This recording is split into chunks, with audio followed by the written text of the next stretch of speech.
Ça fait plaisir de donner ce temps-là à pouvoir répondre plus de questions si ça fait votre affaire.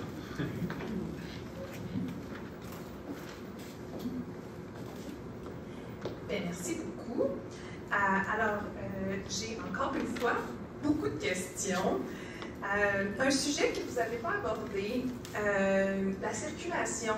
Donc, avec l'augmentation des vols, l'augmentation de la circulation, est-ce qu'il y a des analyses de circulation qui ont été faites qui paieraient pour futures transformations? Et est-ce qu'il y a eu une analyse de la circulation au rond-point?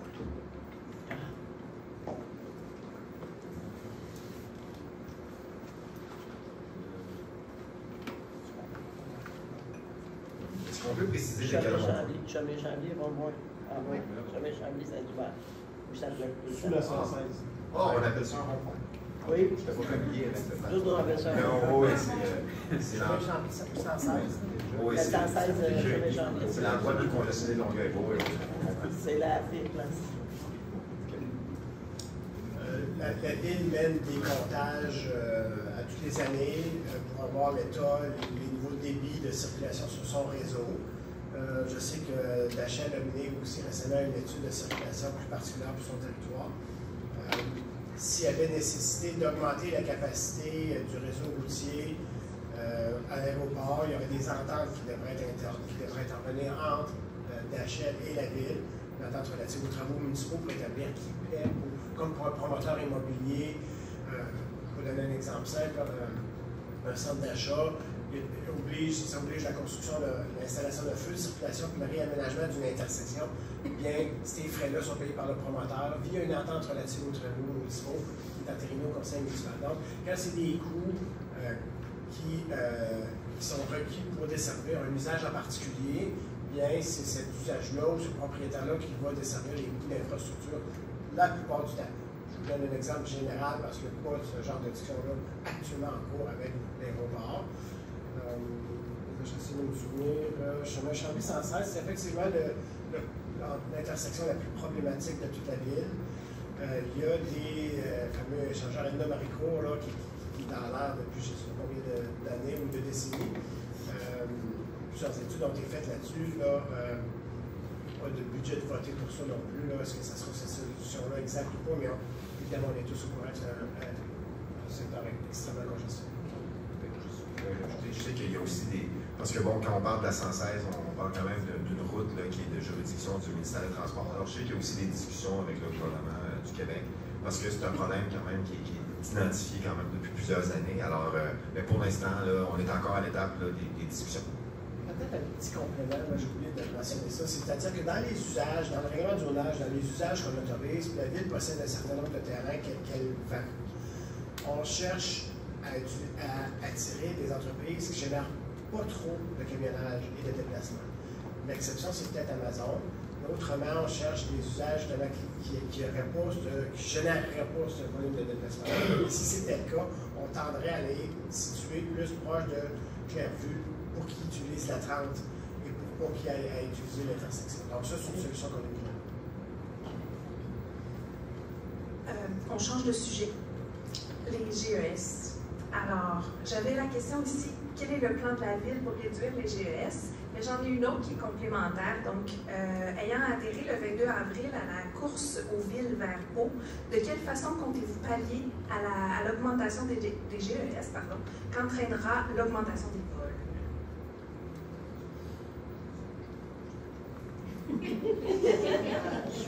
La ville est en train d'élaborer un plan de réduction et d'adaptation au changement climatique, un plan de réduction des GES. Donc, deux initiatives en même temps. J'ai mêlé un petit peu les titres des plans. Donc, c'est un plan de réduction des gaz à effet de serre et un plan d'adaptation au changement climatique. Et dans l'élaboration des bilans GES, il y a le territoire. Et étant donné que l'aéroport reste le territoire de l'agglomération, donc le bilan GES de l'aéroport compte dans le bilan de la ville de Longueuil. Donc, ça fait partie du bilan, puis ça fait donc partie des actions que la ville pourrait vouloir entreprendre, évidemment avec ses partenaires, parce que la ville n'a pas tous les pouvoirs et tous les leviers.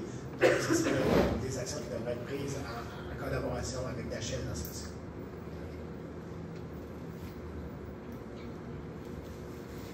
plein de bonnes questions. Alors, l'armée a-t-elle des droits acquis à l'aéroport? La réglementation ne doit pas entraver le cœur des activités aéroportuaires. Juridiction fédérale. Pourquoi?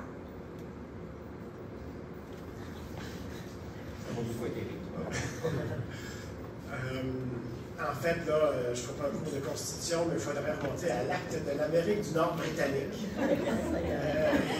a créé le Canada, qui est à l'origine du Canada, qui prévoit la séparation des pouvoirs entre le fédéral et le provincial. Une fois que le fédéral a un pouvoir, il peut ensuite le déléguer à une municipalité. Et peut-être que les plus perspicaces d'entre vous diraient qu'il ne devait pas avoir un grand avion en 1867, lorsque mais la Constitution prévoyait que tous les pouvoirs résiduels, c'est-à-dire toute nouvelle compétence qui arriverait après et qui n'avait pas pu liciter en 1867, serait d'office relèverait du fédéral, ce qui est d'ailleurs une particularité canadienne, puisque l'équivalent aux États-Unis, c'est que ça revient à l'État, s'il y en a parmi vous qui sont familiers avec la Constitution américaine. La première partie de la question parlait de l'armée. L'armée. Donc, oui, est-ce que l'armée était de compétence fédérale, c'est la couronne, c'est la reine.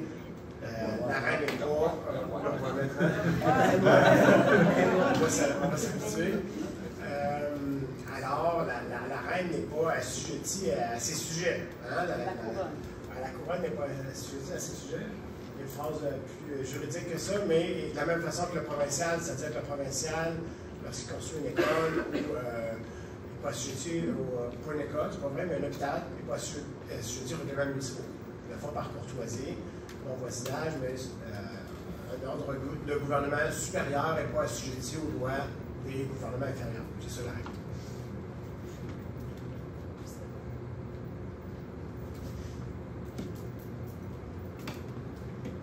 Voyez-vous des avantages pour les gens de la région d'un tel projet d'expansion et de modernisation de l'aéroport?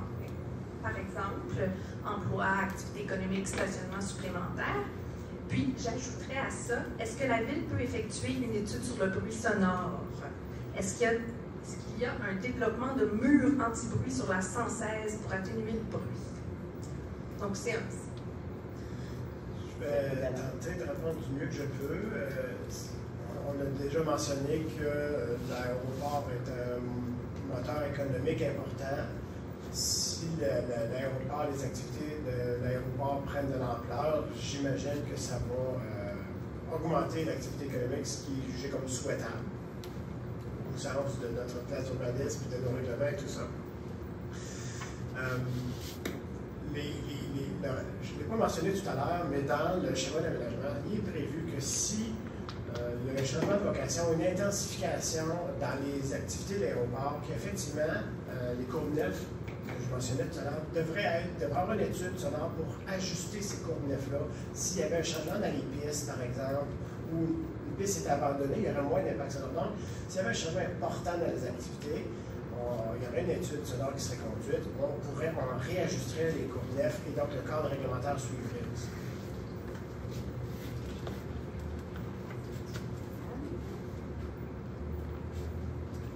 Quel est le pouvoir de la Ville de Longueuil face à Dashiell, puisqu'elle lui accorde une allocation? Tant qu'à ça. Vous parlez d'octroi d'aide financière pour le développement de l'aéroport. Comptez-vous compenser et donner de l'aide financière à d'autres secteurs qui seront impactés négativement par l'aéroport? Là, je comprends pas qu'elle soit plus dans le futur.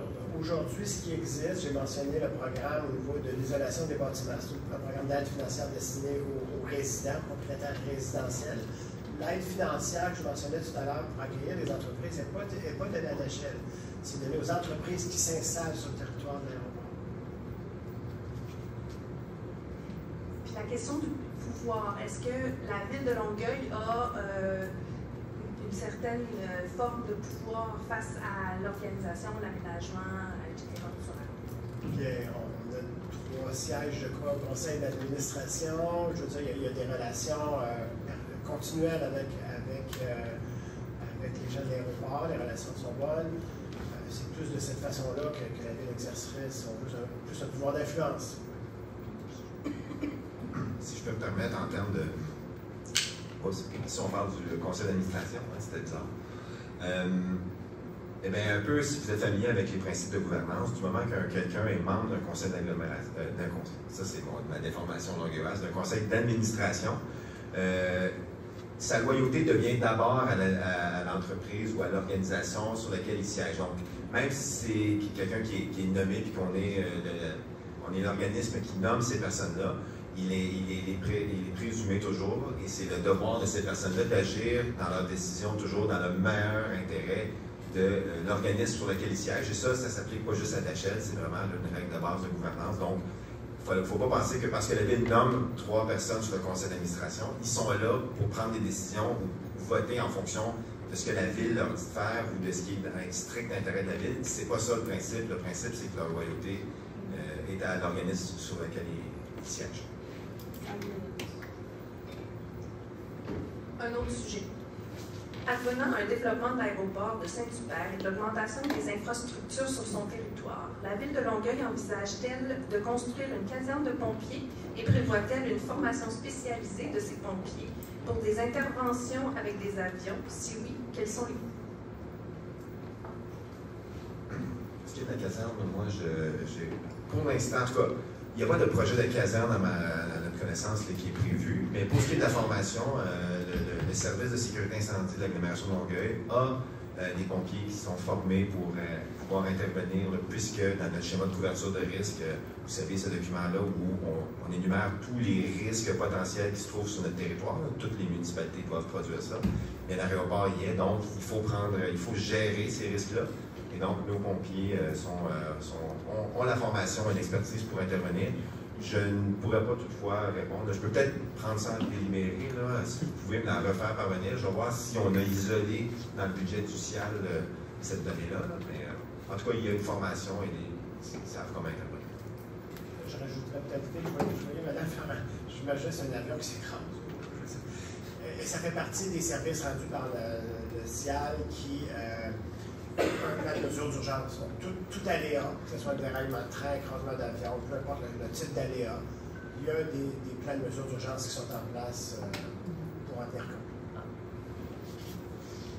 On va parler de cohabitation entre l'aéroport et le milieu qui l'entoure. En tant qu'urbaniste, une école aurait-elle sa place dans cette zone, puisqu'il y en avait une école par le passé? Si oui, est-ce qu'elle sera insonorisée? Puis il y a quelqu'un d'autre qui parlait de cohabitation avec les milieux urbains qui semble se faire bien dans d'autres aéroports. Est-ce que pourquoi l'aéroport Montréal-Saint-Hubert pourrait-elle pas l'être? Qu'est-ce qui pourrait faire qu'elle le soit? Il faut bien qu'on fait la dernière partie. Désolée, je vais la lire au fond. D'autres aéroports cohabitent dans des milieux urbains. Pourquoi l'aéroport Montréal-Saint-Hubert ne pourrait pas l'être? Ça, c'est une question. L'autre question, en tant qu'urbaniste, une école aurait-elle sa place dans cette zone puisqu'il y avait une école par le passé? Si oui, est-ce qu'elle sera insonorisée? Okay. Donc, cohabitation, aéroport, milieu de vie. Bien, les règles qu'on a en place visent justement cette cohabitation-là. Donc, si c'était dans une Courneuve trop proche des pistes, là, ce serait une plage prohibée. On ne va pas s'installer. Et à l'extérieur de la zone prohibée, où c'est autorisé, on a une zone transitoire, si on veut, qui c'est autorisé, mais avec mesure d'atténuation. Les mesures d'insonorisation que je mentionnais tout à l'heure. 2 minutes. Et je vais finir avec celle-là, qui est la question auquel les gens vont devoir répondre. Alors,